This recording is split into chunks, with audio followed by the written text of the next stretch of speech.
mais uma vez nessa casa abençoada também, para que nós possamos expor algumas coisas, pensarmos melhor a respeito de outras, nunca nos esquecendo que estamos todos nós em aprendizado. Todos nós somos endividados, não com a vida em si, mas endividados com nós mesmos. Tudo o que fazemos, tudo o que fizemos e tudo que ainda vamos fazer será sempre proporcional à nossa capacidade de desprendimento. Será sempre proporcional ao nosso entendimento de justiça. Daí que todas as religiões que nós temos hoje, muitas já se extinguiram há milhares de anos, né? Outras permanecem, outras já estão se extinguindo e muitas ainda vão se extinguir. Porque sabemos que na Terra nós temos, dentro de toda essa sociedade, nós temos vários grupos de pessoas. Nós espíritos vivendo ainda num mundo de provas e expiações, vivemos em grupos separados, onde cada um de nós tem nos unimos àqueles que são semelhantes ao nosso modo de pensar. E ainda assim, dentro desses grupos, ainda existem as divergências, quando dali ainda se ramificam outros e outros. Porque o objetivo maior é criar um único organismo social, e dentro desse organismo social nós podemos auxiliarmos uns aos outros ao progresso, à ascensão espiritual. Sabemos que existe a vida material e a vida transcendental.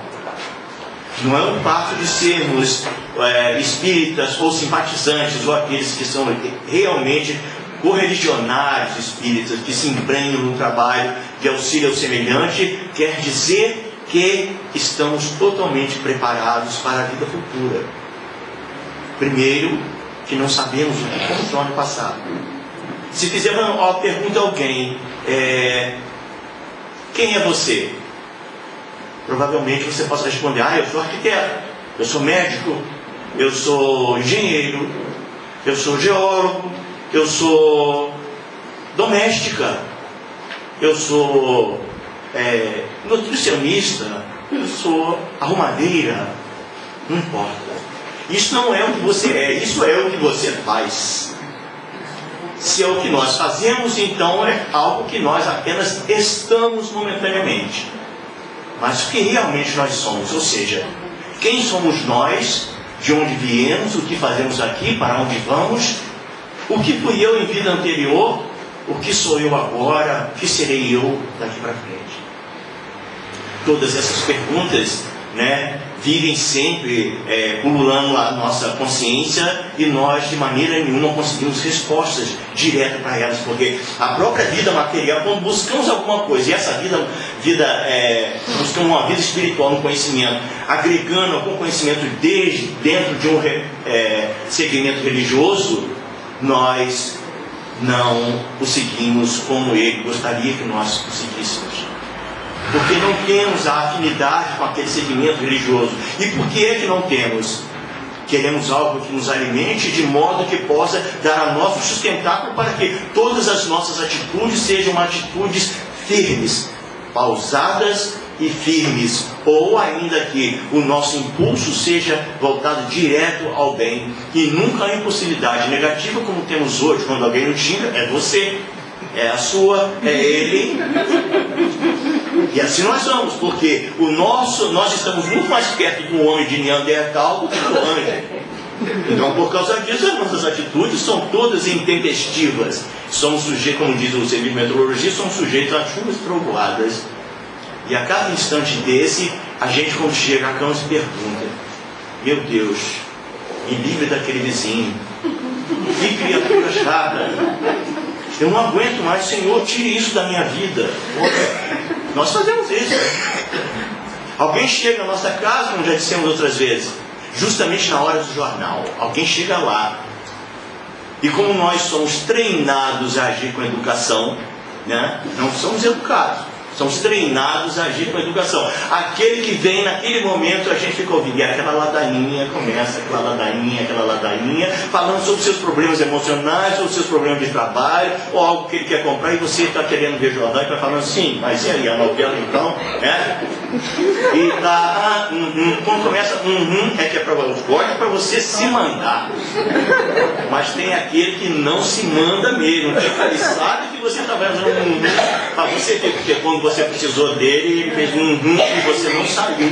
Então ele também vai ficar aqui. Nós somos impertinentes.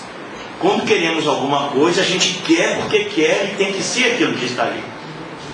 Lá no Facebook, uma amiga postou a respeito das questões sentimentais, da escolha que nós fazemos da pessoa que vai ficar junto de nós, né? Aquilo, ela posta como se nós amamos a pessoa pelo seu cheiro, amamos a pessoa pelo seu carinho, amamos a pessoa pelo seu modo de ser e tudo mais. Eu li certa vez e passei para ela que nós amamos aquela pessoa que nós queremos que ela nos ame também. A gente não ama uma pessoa que a gente não quer que ela nos ame. A gente ama a pessoa que a gente quer que ela nos ame. E a primeira coisa que vai é o cartão de visita, a aparência.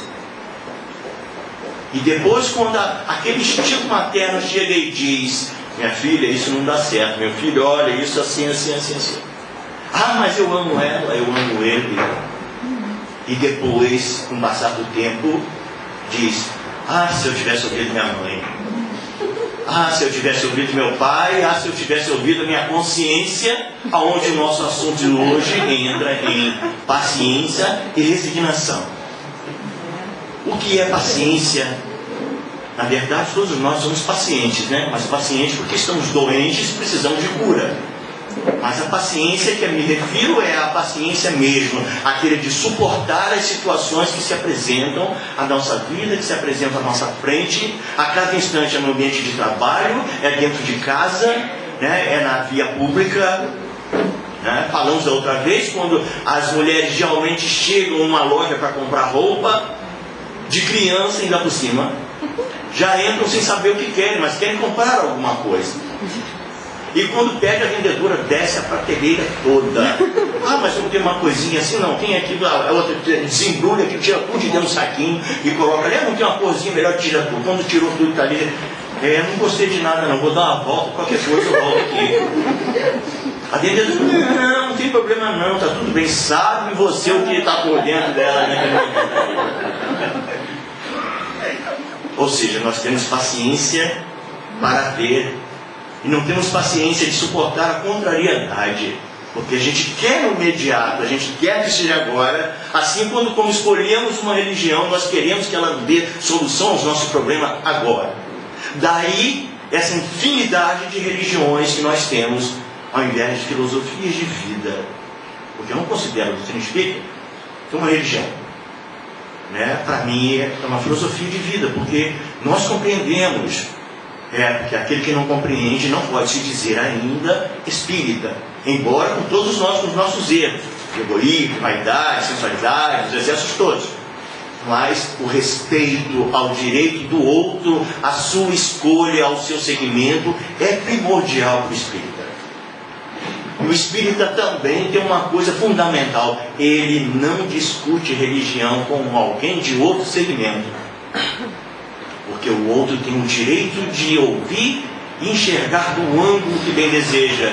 Assim como nas reuniões de estudo, nós não devemos chegar quando alguém ao nosso lado emitir uma opinião, porque o estudo sempre é aberto. Não é aqui eu, médio de falação, falando para vocês só ouvindo. Né? Lá na reunião de estudo, você emite a sua opinião e olha, eu não concordo com ele. Isso é uma agressão. É achar que é aquela mesma coisa que veio lá de fora, achar que a sua opinião é a opinião maior. Paciência.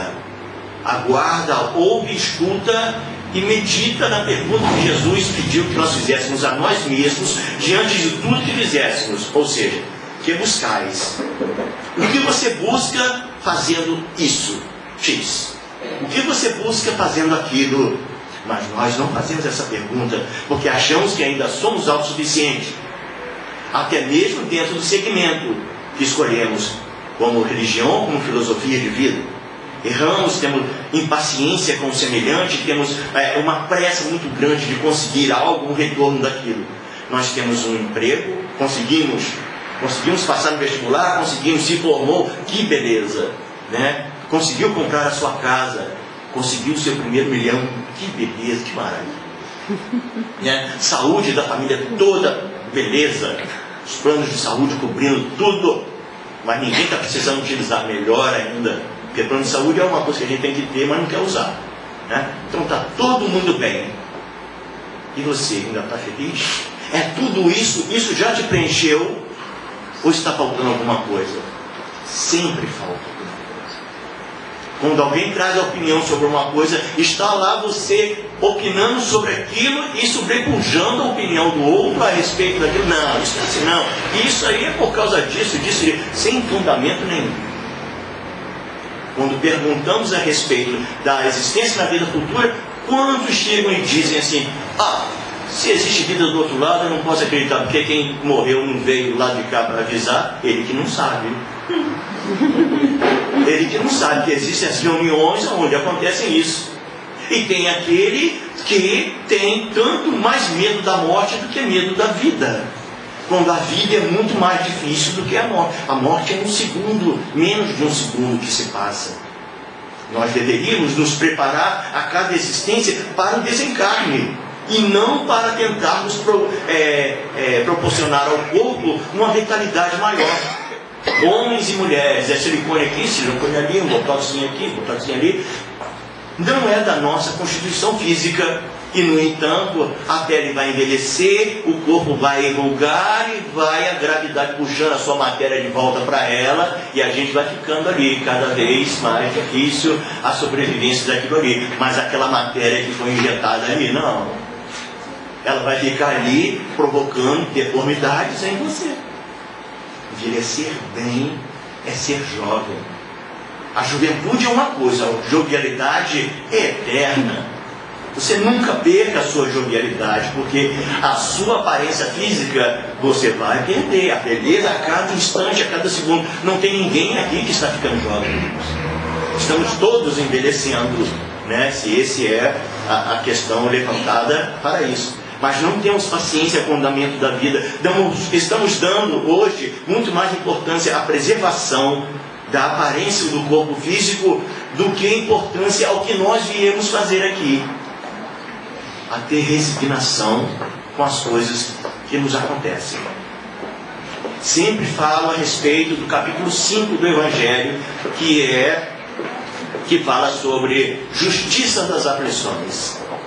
Se passamos dificuldades, se acreditamos num Deus, porque quem não acredita em Deus se diz: não, eu sou ateu. Mentira, não é ateu. Porque para a pessoa se dizer ateu, né, ou ateia, ela tem que provar aquilo ali, porque tudo que nós dissermos tem que estar dentro de uma base sólida, aonde nada que venha de fora venha abalar as estruturas daquilo que você acredita. Eu quero que me provem que isso assim, assim. Não, ninguém tem que provar nada. É o outro que tem que provar que aquilo não é. Não acredito porque não acredito. Está aí. Mentira. Disfarçada de presunção, né? Então o que acontece? Precisamos pesquisar, precisamos buscar a razão dos nossos sofrimentos em algo que seja palpável, porque a nossa razão não aceita mais contos da carochinha. Porque muitas palavras que foram ditas anteriormente para civilizações de milênios atrás, não que fossem tão diferentes de nós agora, porque muitos daqueles eram muito mais adiantados do que somos hoje. E estavam aqui para nos auxiliar a progredir e já se foram. E disseram àquele povo que era primórdios da terra, ou seja, os primeiros aqui, quero dizer, eles receberam aqueles primeiros ensinamentos. Então, esse tipo de povo precisava desses ensinamentos mais voltados às coisas que mais eles temiam, para que eles assim respeitassem. Ora, respeitamos o papai e a mamãe, hoje é dia dos pais, parabéns a todos os pais, encarnados e desencarnados, né? E os futuros papais também.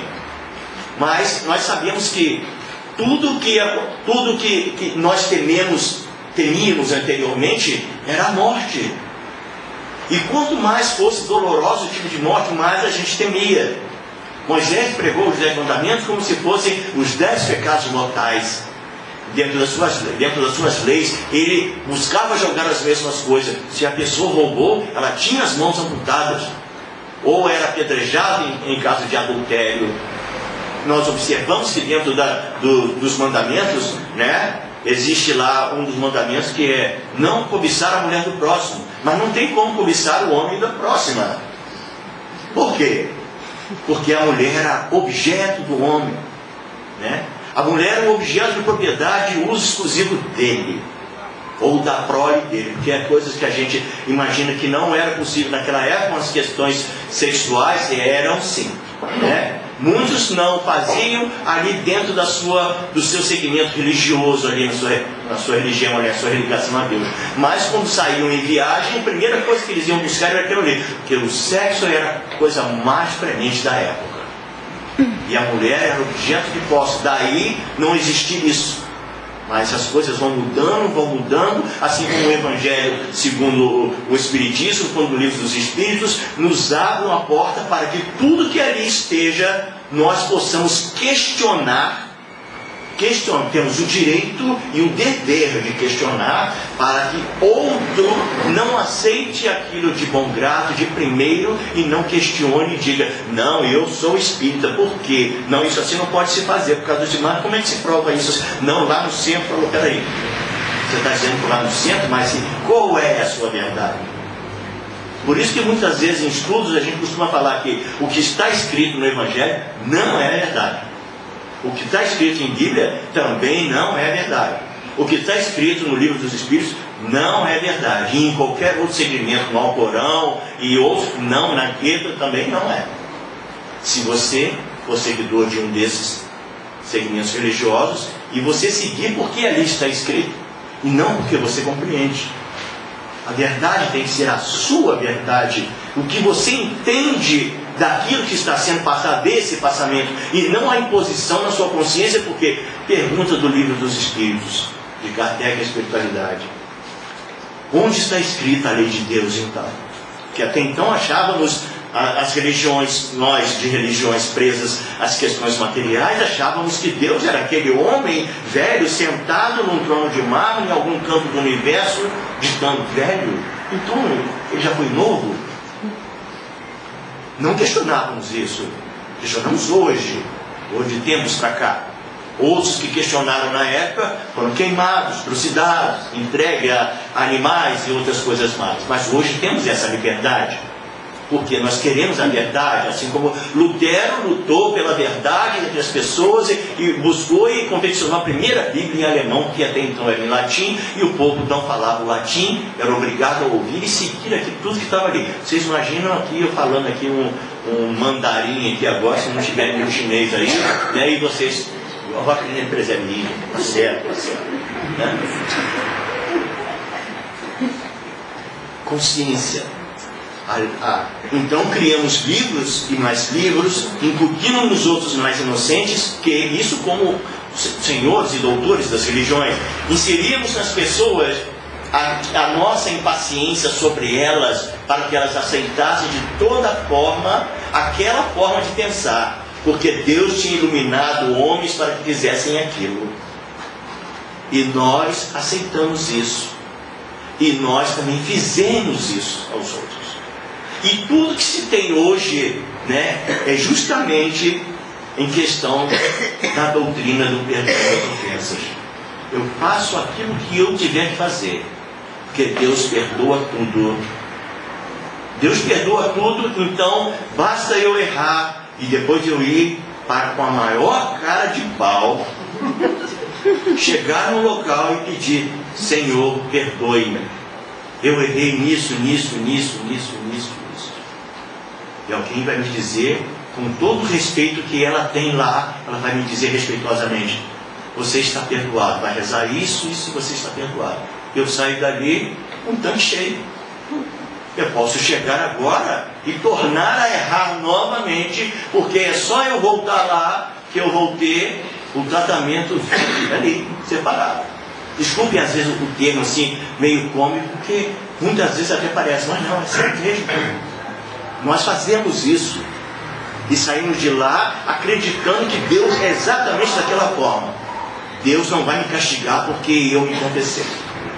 E quando há um desastre, em algum local que teve um sobrevivente, foi Deus quem salvou a vida dele. E quem morreu? A igreja lá em São Paulo, dentro de um galpão, o som era tão forte que vibrou as paredes lá e a argamassa se soltou, abalou a estrutura e o teto desabou sobre as pessoas.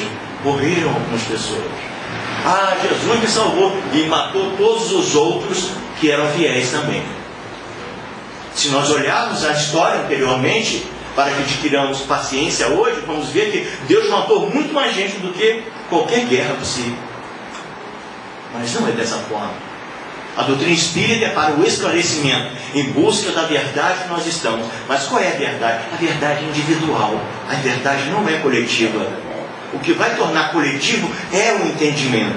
E todos nós estaremos muito mais reunidos depois, quando aceitarmos a questão do reencarnacionismo.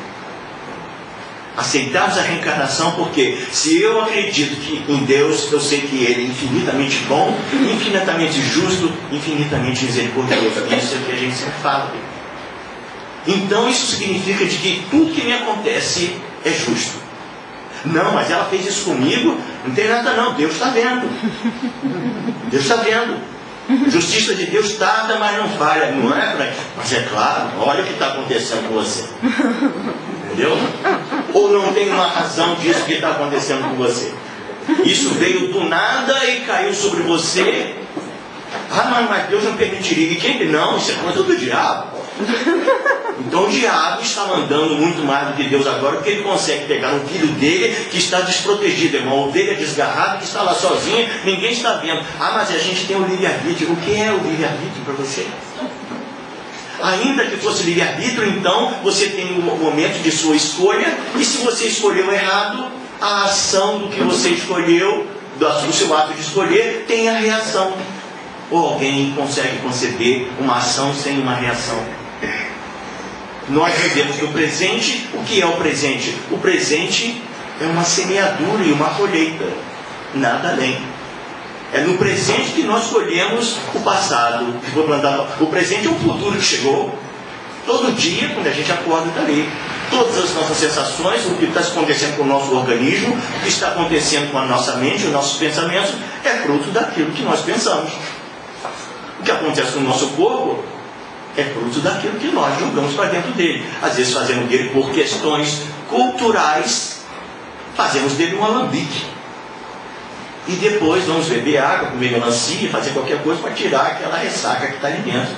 Mas não adianta, porque a própria ressaca é o organismo se reabituando, se curando para poder estar inteiro novamente e estar preparado para que você o bombardeie de novo. Porque, não, mas eu não sei viver sem isso, uma coisinha assim não faz mal. O que faz mal é o excesso. E o que é o excesso? O nosso organismo absorve tudo que é saudável da natureza. A partir do momento que nós ingerimos, todos nós, ingerimos alguma coisa que é contrária à sua natureza física, química, nós provocamos uma reação que não é compatível com o corpo. E isso vai fazer com que vá destruir algumas organizações celulares. E aí mais tarde estamos nós lá no médico, e o médico receitando uns remedinhos para nós, alopáticos, que trata da reação, mas não trata da ação. Aí nós descobrimos também que tem a homeopatia que trata da causa, para auxiliar no corpo espiritual o que acontece no corpo físico. Porque nós temos o corpo físico, temos o duplo etéreo e temos nós como inteligência. Então os remédios, trabalham dentro no corpo físico para curar o que está ali, ulcerado. O outro vem e trabalha no corpo espiritual para que evite que ecloda no corpo físico. O que pode provocar então no corpo espiritual? A ignorância. Somos vítimas da nossa ignorância. Todo ato bem feito todo ato plausível, o perispírito se rejubila e se fortalece. Embora o corpo físico possa se manter saudável até no máximo para nós cerca de 120 anos, né? Nós morremos antes porque a gente maltrata demais ele. Então temos um tempo curto por isso. Mas o nosso ato bem feito vai fazer com que o corpo se rejubile e nós consigamos passar isso para o corpo físico, e o corpo físico fica ali sempre saudável, não obstante as expiações e as provações que precisamos passar. Mas está ali. Agora, quando nós cometemos um ato, que é decisão de quem está lá dentro, de nós que estamos dentro, ou seja, da inteligência que age sem consciência, sem resignação a respeito daquilo que lhe acontece, se revolta, se rebela, e sente ódio, e sente rancor, e sente mágoa, isso provoca angina, provoca úlcera intestinal, úlcera estomacal, provoca cânceres no cérebro e outras coisas mais. E aí, na medicina tradicional, e vamos na medicina homeopática, e nada consegue nos curar porque está lá dentro do espírito. Aquilo é algo do nosso passado que está ali e precisa eclodir, e precisa sair, e precisa colocar para fora aquilo que nós temos. E quem é que está resignado ao ponto de aceitar a morte dessa forma, compreendendo que aquele é o seu momento expiatório? Ou seja, temos que passar por aquilo, quer queiramos, quer não queiramos. E apelamos de todas as formas à divindade, lhe pedindo auxílio, lhe pedindo, pelo amor de Deus, eu tenho meus filhos para criar. Os filhos não são nossos, são de Deus. E ele sabe nas mãos de quem ele deve colocar ou deixar, porque estes também não são crianças, estão crianças. São espíritos que vêm através da conjunção material de dois corpos orgânicos diferentes, atraídos pela força hormonal, que se relacionam intimamente, e ali vai dar origem a um novo campo orgânico para que o outro espírito venha também.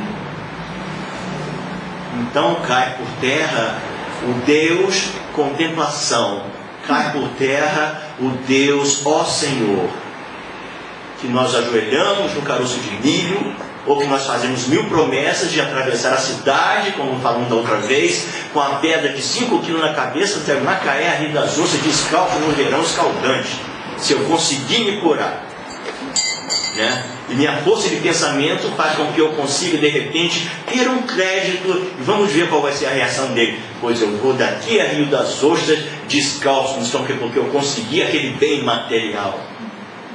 Para adquirir o bem espiritual, que é aquele imperecível, porque o corpo vai degradar de uma forma ou de outra, mais cedo ou mais tarde.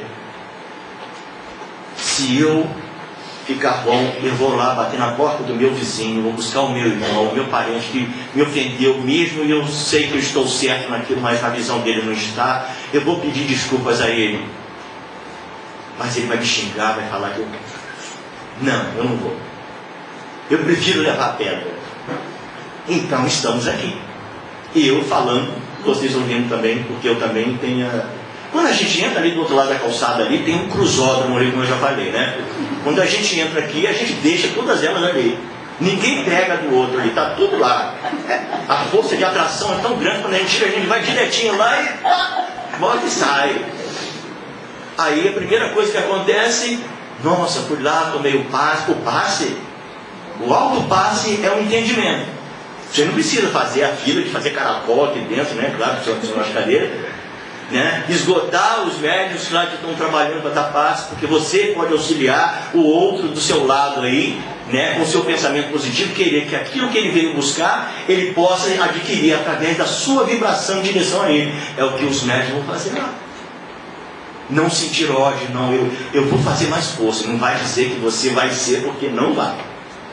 Porque quando a gente diz paciência e resignação, não, a partir de hoje, Senhor, o Senhor me dê paciência, porque eu quero ser melhor, e hoje eu vou ser paciente. Se é aquele outro paciente que eu falei, ele não sabe.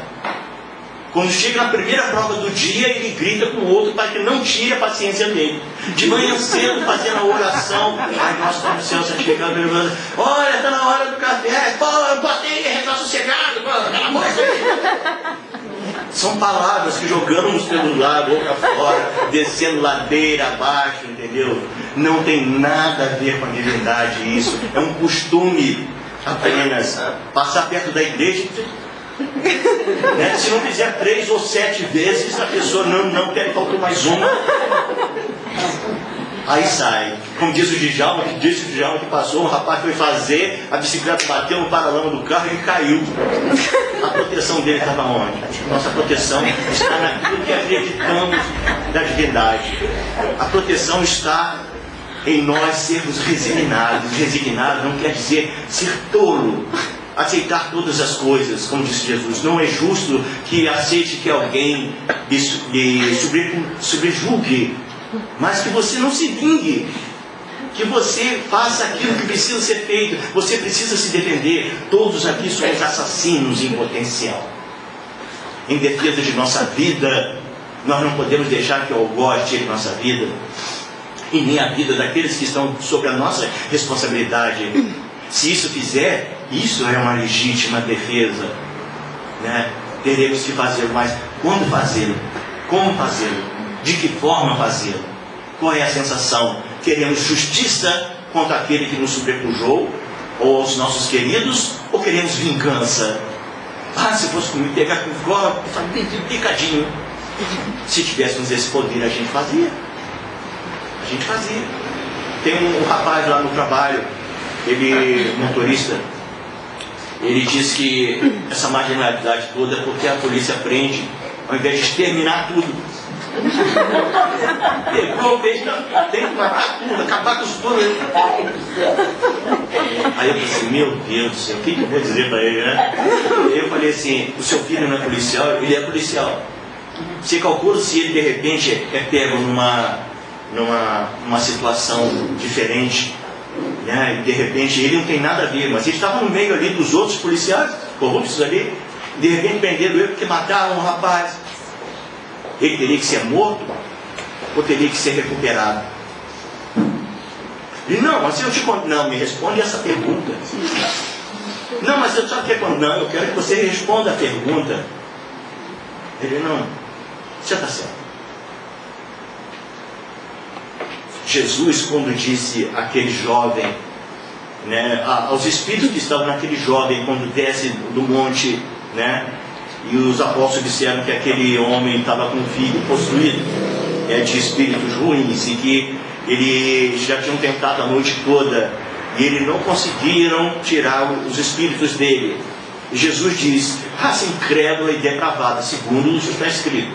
Esse incrédulo incrédula e depravada não quer dizer no termo pejorativo que a gente coloca as coisas. Mas sim incrédula, que não acredita, depravado, que não tem a mente voltada às coisas mais saudáveis. E nós somos assim. Não tem condição, se tivesse a fé do tamanho de um grão de mostarda, teriam tirado assim dessa forma os espíritos que lá estavam. Ainda digo mais, por espíritos daquela casta, há necessidade de muito jejum e oração. Jejum é o quê? Deixar de comer? Ou nada. Porque basta a primeira festinha depois do jejum, que todo mundo come tudo que não comeu antes. Né?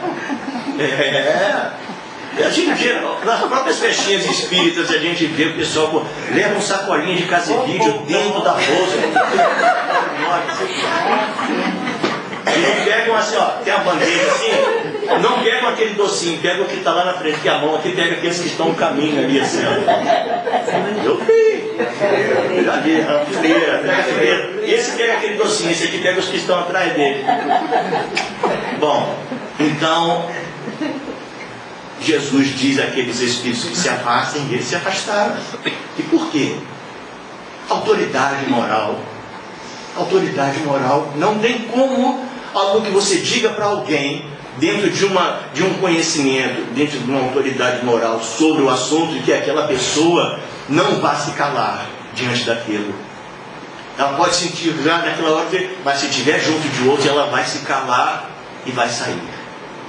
Agora, dentro de uma reunião, se você chegar e tentar fazer isso sem que você cumpra aquilo que você está falando, não se atreva a isso. Só vá até onde o seu braço alcança. porque você está atraindo para você justamente muito mais problemas do que aqueles que você já tem, cometendo as coisas que você comete, que você pensa que Deus não vê. Como alguns dizem, né? Lá no Facebook, botar umas coisas, tudo se vê no Facebook, né? Você vai para o céu, ao inferno, num clique assim, ó. Né? Se você encolhe a barriga quando tira a fotografia, Deus está vendo. E vê mesmo tudo que você coloca, né? As aprovações de drogas, né? As coisas que você costuma postar, que você parece que é uma coisa tão simples, mas ali existe um sarcasmo dentro daquilo ali, em cima do sofrimento do outro, né? Alguém cai e é engraçado, mas você não quer cair e sentir dor que alguém ria, né? Mas a gente coloca isso lá. Então a permissão de aceitar aquelas coisas todas que vêm contra nós vai fazer com que o que nós estamos fazendo seja doloroso ou não seja doloroso. A minha prova toda, todo karma é mutável. Mas como que o karma é mutável? Como é que pode? Se a pessoa se resignar, se ela buscar compreender, ela vai compreender qual a razão do seu sofrimento. E quando você busca a razão do seu sofrimento, aquilo que era uma expiação passa a ser uma prova para você. E se você sofre uma prova difícil e você não a aceita, porque foi você quem escolheu, mas chegou no momento de executá-la, você foge dela e ela tem que ser cumprida, passou a ser uma expiação para você. Ou seja, aquilo vai ter que ser cumprido e ainda, se for mal cumprido, vai se estender por outras encarnações. Voltando, se Deus é infinitamente justo e misericordioso, o que me acontece é justo. Então, do que é que eu vou reclamar? Do que é que eu tenho que fazer permitir que aquele germe pernicioso, destruidor de corações, mentes e consciências e vidas, ciúme, né? Que ele entre e destrua a minha paciência, a minha consciência, e não permita que eu seja resignado e compreenda a necessidade daquele momento. Por que eu sinto ciúme? Porque eu me sinto dono das coisas. Eu sinto ciúme porque eu acho que eu tenho controle sobre as coisas e eu quero que seja daquela forma.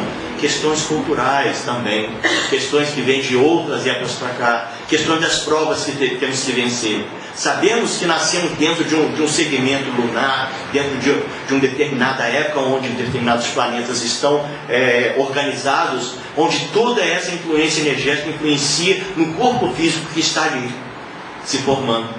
E quando nós nascemos naquele dia, alguns chamam de horóscopo, ou se chega no jornal e olha e não sai de casa sem ler o jornal. Não é isso. É muito mais do que o que está no jornal. A sua personalidade, aquelas coisas que você não consegue ter controle, você nasce sob aquele estigma para que você lute com ele, você o vença para que em outra encarnação você tenha passado por aquela situação. Se você é ciumento, se você é egocêntrico, se você é egoísta, se você é maldoso, se você é vaidoso demais. Então, a resignação nos leva a aceitar a nossa condição e trabalhar para a modificação dessa condição. Mas você falou que o karma é mutável, se a pessoa nasce sem as duas pernas, nós não somos como lagartixa que cortou o rabo, nasce o rabo de novo, não vai nascer as pernas. Não vai nascer as pernas. Mas você vai compreender a razão daquilo, vai aceitar aquela condição e sabe o porquê daquela condição. O que não quer dizer que quando você olhar alguém à rua passando, né, de repente numa condição de mendicância, e você olha ali e diz: ah lá, meu filho, aquilo lá é um cara que foi um rei um dia, talvez um cara com muito dinheiro e agora está vivendo aquilo porque desperdiçou. Negativo. Tudo, em todas as situações, existe como no direito atenuantes e agravantes. Aquele pode estar simplesmente vivendo uma situação em que ele pediu para passar por aquilo, porque aquilo é o melhor para ele, para o seu desprendimento material, para que ele se torne mais humilde. Porque quando nós não temos nada, quando nós perdemos alguma coisa, a gente bota o orgulho de lado e um instantinho vai bater na porta de alguém: por favor, eu perdi meu dinheiro ali, fui assaltar, só pode me arranjar um dinheiro para eu pegar a passagem, para eu poder pegar o ônibus?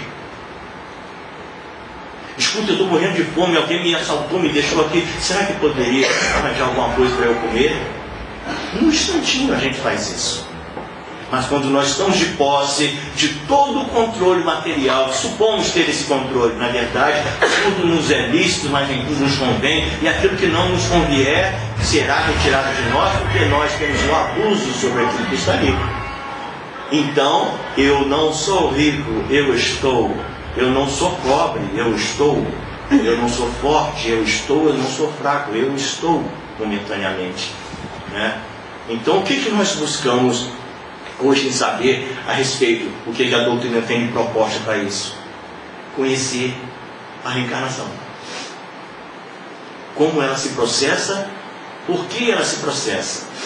Quando falamos do livro dos Espíritos, pedimos para aqueles que querem ler o livro dos Espíritos, que é a primeira obra, e um esclarecimento: o livro dos Espíritos não foi codificado por Kardec numa sala. Estava em comunhão com outros centros espíritos, mais de 2000, em outros pontos do planeta, nos horários pertinentes, para que houvesse homogeneidade nas respostas. Porque Jesus já havia dito: onde uma ou mais pessoas estiverem reunidas em meu nome, eu ali vou estar. Então, como poderia pessoas dentro de uma única sala estarem de posse de uma verdade como essa toda que nós temos, essa maravilha do livro dos Espíritos, que não denigre e nem despoja nenhuma das outras doutrinas, nenhuma outra religião, muito pelo contrário, as exalta, porque mostra que todos nós temos um ponto de entendimento e cada um está num momento espiritual de entendimento ou na capacidade intelectual, mas não moral. Quem vai poder contradizer Madre Teresa, um espírito daquela magnitude, que veio entre nós, dentro dos católicos, para poder auxiliar a toda a humanidade, abandonou a família e tudo mais, para auxiliar toda a humanidade. Algum de nós consegue fazer o que ela fez? Alguém perguntou certa vez a ela, e disse a ela, conversando com ela, que nem por $1 milhão ele tocaria num leproso. Ela disse: moço, eu também, por $1 milhão eu não tocaria no leproso. Ah, somente por amor eu toco no leproso. É uma bolacha que a gente recebe. Então, quando nós olhamos alguém na rua caído, fétido, pelo menos uma oração, é como se nós estivéssemos tocando ele. A fé não exclui a prevenção. Se não temos a magnitude de uma Madre Teresa, de uma Irmã Dulce, de um Frei Damião, né? De pessoas que encararam a morte ali, vizinha, né? Sem medo da contaminação, né? Como Madalena também, segundo a história nos relata. Então, que nós façamos a nossa obrigação do dia, antes de pedir por aqueles que nos são caros, saibamos que esses que nos são caros já estão na nossa consciência como nossos caros. Porque é interessante no comportamento nosso humano, a gente é capaz de amar uma pessoa profundamente e ao mesmo tempo odiar as suas atitudes, mas amar aquela pessoa, porque a gente compreende no íntimo, no âmago, que é o momento em que ela vive. O que precisamos entender é que os laços consanguíneos vêm para que nós possamos nos desenvolver e acertarmos as contas no passado, entre os nossos inimigos, nos tornarmos irmãos e amigos, mas nas nossas preces, em primeiro lugar, a nossa petição tem que ser para aqueles a quem trazemos diferenças para com eles. Como disse Jesus no Evangelho: se oras apenas por aqueles que são caros, que diferença tereis das pessoas de má vida que também só oram por aqueles que são seus?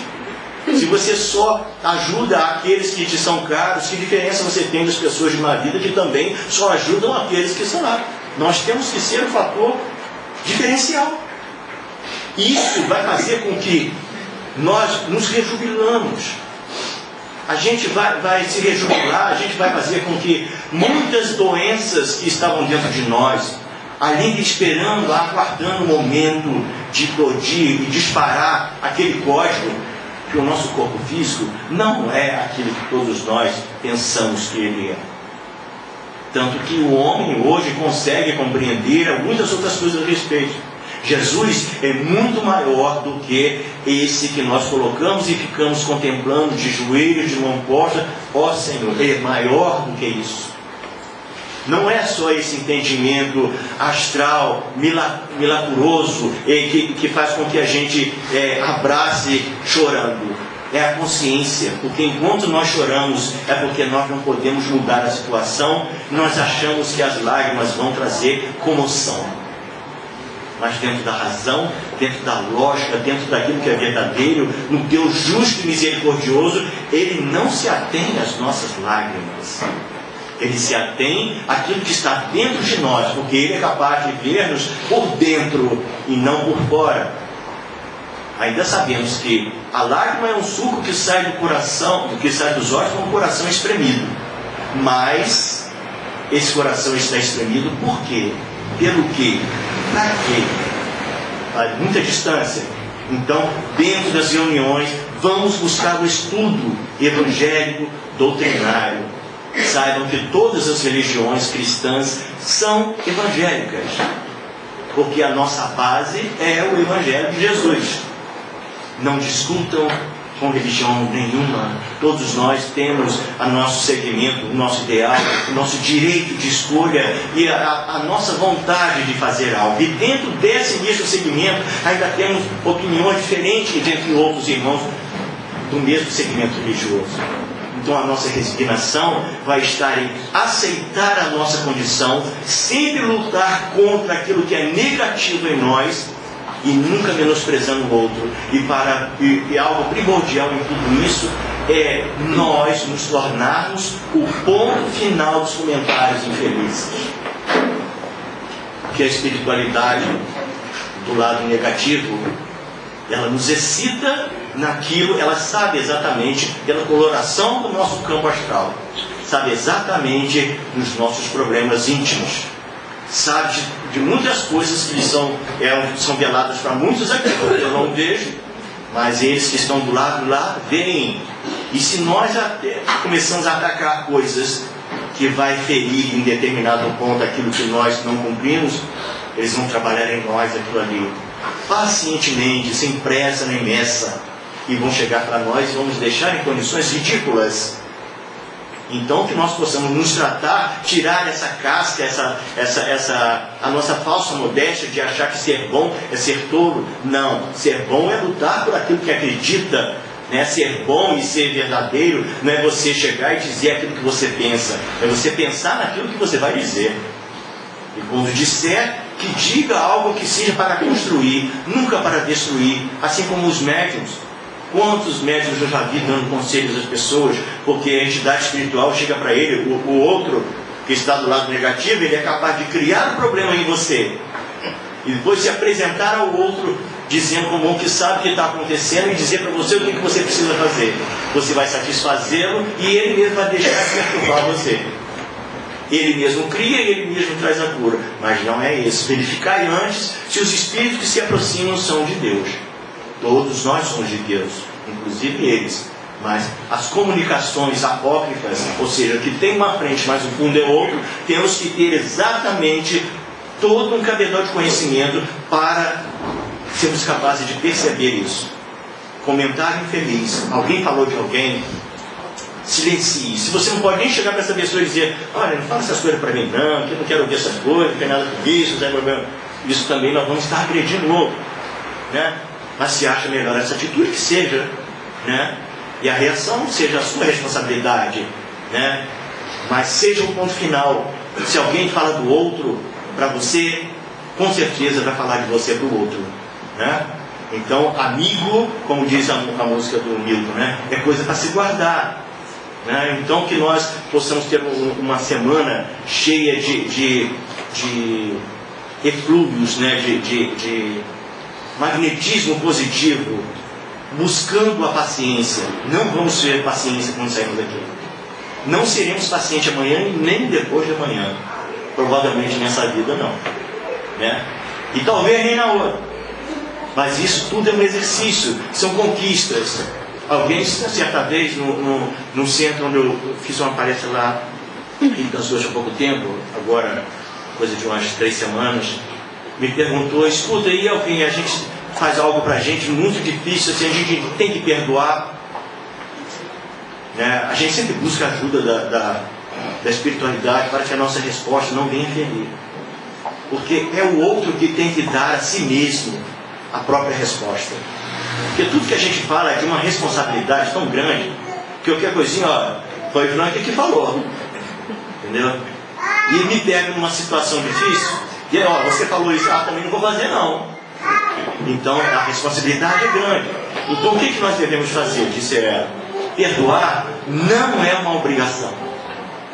Perdoar não é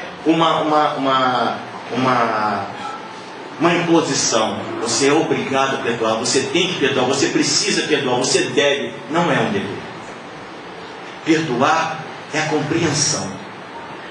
Perdoa quando se compreende o que acontece com o outro. Se você não compreende o que acontece com o outro, por que ele teve aquela atitude, você vai jogar palavras como aquela oração de manhã cedo.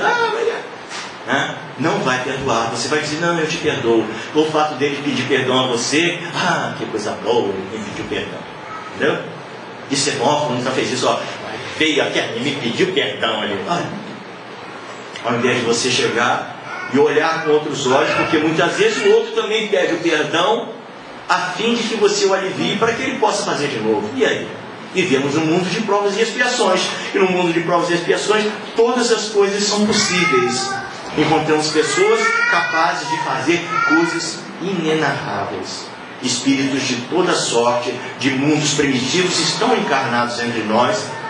Deus não coloca ninguém para assassinar alguém, mas coloca-o num meio onde ele está sujeito a cometer determinadas atitudes. Não nos coloca no meio de assassinos, mas no meio onde nós vamos, através da nossa expiação, buscar o meio daquilo que nós temos. Mas o consolo ele nos traz, dizendo que um bem cobre uma multidão de pecados. Ou seja, se alguém tiver que morrer de um tiro, que seja por qualquer menos por mim. Se todos pensarmos assim, ninguém dá tiro. Ele vai ser modificado pelo amor. Nas reuniões de estudo, do que sentimos ser justo e bom, da compreensão do que entendemos de Jesus, do que entendemos de Maria, do que entendemos de Deus, de todo o Espírito Santo, né? Que nós possamos colocar isso em prática no nosso dia a dia. Cada um de nós tem um segmento, cada um de nós tem um momento a se resignar. E essa resignação vai justamente que nós somos donos das nossas atitudes e somos condenados a ser felizes. Agora, o tempo disso dura o tempo que nós queremos. Enquanto nós persistirmos em continuar fazendo negatividades, nós ainda sofreremos bastante. Agora, quando nós buscamos o auxílio, ainda que na oração bem sentida pela manhã, pelo semelhante, por aquele que nos calunia, por aquele que nos persegue, entendamos que Deus é justo, como diz Madre Teresa, né? Se você ajuda alguém, as pessoas, de repente com o tempo você observa que as pessoas esquecem aquilo e são ingratas com você, continue fazendo o bem mesmo àquela pessoa, porque a questão não é entre você e a pessoa, é entre você e Deus. Quem está vendo o que você está fazendo é Deus. Se o seu sacrifício é com vias a macerar o corpo, você está perdendo o seu tempo. Mas o seu auxílio é o bem da pessoa querida, é o bem da pessoa amada, é o bem daquela pessoa, ainda que ela não reconheça e se coloque em grave, Deus está vendo tudo, né? É a ação em cima, é a reação em cima da ação que nós temos. Como dissemos, que o presente é um futuro que chegou, e ao mesmo tempo é o campo de semeadura do que nós vamos colher num outro presente que está para chegar lá na frente, como antes de nós iniciarmos o nosso estudo de hoje e até agora, né? Todos nós somos um campo e muita coisa foi plantada em nós, né? A mim, entre os meus erros, os meus equívocos, as coisas erradas que penso, ou alguns conceitos que preciso modificar, todo esse estudo e a compreensão e o sorriso de vocês ilumina tudo isso e me ajuda também a minha caminhada, porque é complicado, né? Você saber que você é um igual aos outros, e você dentro da sociedade, aquilo que você fala, você carrega uma base de responsabilidade, que eu vejo aqui de repente 150 pessoas por aí, né? E de repente o que acontece? Chega lá fora, né? Alguém chega para mim, como eu costumo encontrar na rua, e fala: "Ô, Frank, tudo bem? Como é que vai?" Tudo bem, eu nem sei quem é. Ah, a família vai bem, e aí a família vai bem, deve ser do centro, agora qual centro que é? Né? E a gente não sabe. São muitos olhando um ponto, e aqui é um ponto olhando para muitos. Então, né, se vocês me pegarem alguma vez em alguma coisa na rua, né, assim, alguma atitude que não foi muito boa, condizente aquilo que eu estou falando, puxa minha orelha. Aê, hein? Né? Que nós tenhamos uma semana de paz, harmonia, uma semana de perdão. Como perdão é consciência, perdão é resignação, é entender o que acontece com o outro. Enquanto esse momento não chega, isso é um exercício também, vamos exercitar. Tá bom. Um exercício bom é dizer, hoje é um novo dia, e hoje eu serei mais forte, mais feliz e mais vitorioso. Eu não quero, né, não perdoar hoje. A gente vai todo dia, quando acontecer, seja feita a sua vontade. Jesus disse isso. Senhor, afasta de mim esse cálice. Ou seja, se não puder ser feita a minha vontade, seja a sua. Uma boa noite para vocês, que tenham uma boa semana, né? Graças a Deus.